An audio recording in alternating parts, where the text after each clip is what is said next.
సమూయేలు 2వ గ్రంథము 2వ అధ్యాయము. ఇది జరిగిన తరువాత, యూదా పట్టణములలోనికి నేను పోదునా అని దావీదు యెహోవా యొద్ద విచారణ చేయగా, పోవచ్చునని యెహోవా అతనికి సెలవిచ్చెను. నేను పోవలసిన స్థలమేదని దావీదు మనవి చేయగా, హెబ్రోనుకు పొమ్మని ఆయన సెలవిచ్చెను. కాబట్టి యెజ్రెయేలీయురాలగు అహీనోయము కర్మెలీయుడగు నాబాలునకు భార్య అయిన అబీగయీలు అను తన 2 భార్యలను వెంటబెట్టుకొని దావీదు అక్కడికి పోయెను. మరియు దావీదు తన యొద్దనున్న వారినందరినీ వారి వారి ఇంటి వారిని తోడుకొని వచ్చెను. వీరు హెబ్రోను గ్రామములలో కాపురముండిరి. అంతటా యూదావారు అక్కడికి వచ్చి యూదావారి మీద రాజుగా దావీదునకు పట్టాభిషేకము చేసిరి. సౌలును పాతిపెట్టిన వారు యాబేష్ గిలాదు వారని దావీదు తెలుసుకొని యాబేష్ గిలాదు వారి యొద్దకు దూతలను పంపి, మీరు ఉపకారము చూపి మీ ఏలినవాడైన సౌలును పాతిపెట్టి తిరిగనుక యెహోవా చేత మీరు ఆశీర్వచనము నొందుదురుగాక. యెహోవా మీకు కృపను సత్య స్వభావమును అగపరచును. నేనును మీరు చేసిన ఈ క్రియను బట్టి మీకు ప్రత్యుపకారము చేసేదను. మీ యజమానుడగు సౌలు మృతి నొందెను గాని యూదావారు నాకు తమ మీద రాజుగా పట్టాభిషేకము చేసియున్నారు గనుక మీరు ధైర్యము తెచ్చుకొని బలాఢ్యులై యుండుడని ఆజ్ఞ ఇచ్చెను.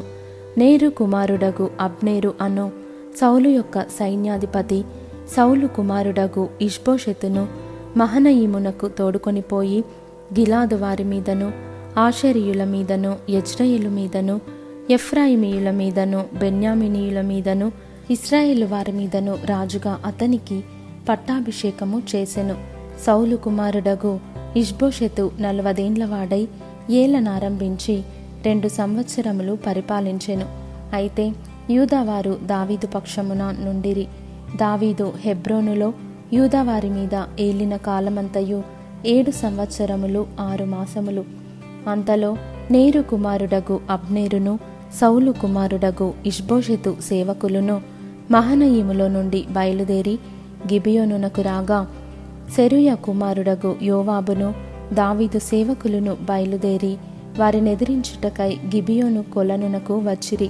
వీరు కొలనునకు ఈ తట్టునను వారు కొలనునకు ఆ తట్టునను దిగియుండగా, అబ్నేరు లేచి, మన ఎదుట యవ్వనులు మల్లచేష్టలు చెయ్యుదురా అని యోవాబుతో అనగా, యోవాబు వారు చేయవచ్చుననెను. లెక్కకు సరిగా సౌలు కుమారుడగు ఇష్బోషెతు సంబంధులైన 12 మంది బెన్యామినీయులను దావీదు సేవకులలో 12 మందియును లేచి మధ్య నిలిచిరి. ఒక్కొక్కడు తన దగ్గరనున్న వాని తల పట్టుకొని వాని ప్రక్కను కత్తి పొడవగా అందరూ తటాలున పడిరి. అందువలన హెల్కత్ హస్సూరీమని ఆ స్థలమునకు పేరు పెట్టబడెను. అది గిబియోనునకు సమీపము. తరువాత ఆ దినమున ఘోర యుద్ధము జరుగగా అబ్నేరును ఇశ్రాయేలు వారును దావీదు సేవకుల ఎదుట నిలువలేక పారిపోయిరి. సెరూయా 3 కుమారులగు యోవాబును అబీషయ్యును అషాహేలును అచ్చట నుండిరి. అషాహేలు అడవి లేడి అంత తేలికగా పరుగెత్తగలవాడు గనుక అతడు కుడి తట్టైనను ఎడమ తట్టైనను తిరుగక అబ్నేరును తరుముచుండగా, అబ్నేరు వెనుకకు తిరిగి, నీవు అషాహేలువా అని అతనిని అడుగగా, అతడు నేను అషాహేలునే అనెను.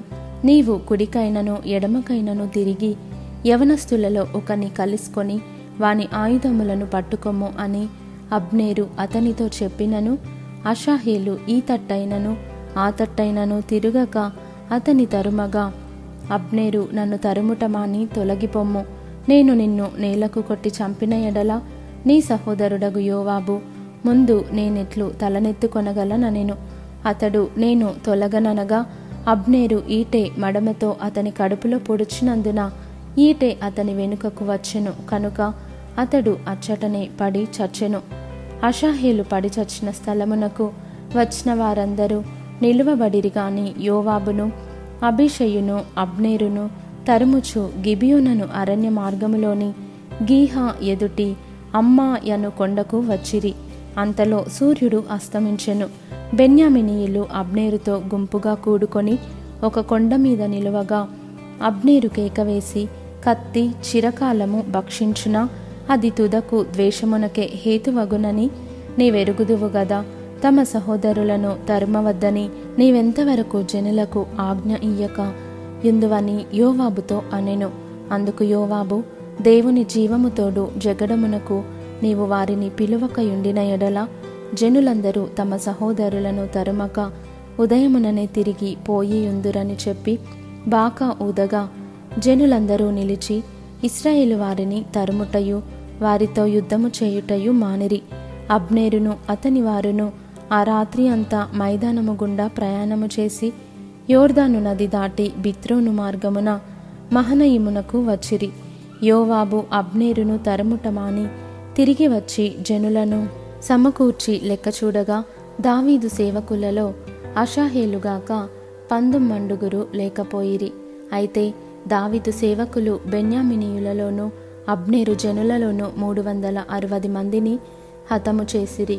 జనులు అషాహేలును ఎత్తుకొని పోయి బెత్లెహేములోనున్న అతని తండ్రి సమాధి అందు పాతిపెట్టిరి. తరువాత యోవాబును అతని వారును రాత్రి అంతయు నడిచి తెల్లవారు సమయమున హెబ్రోనునకు వచ్చిరి.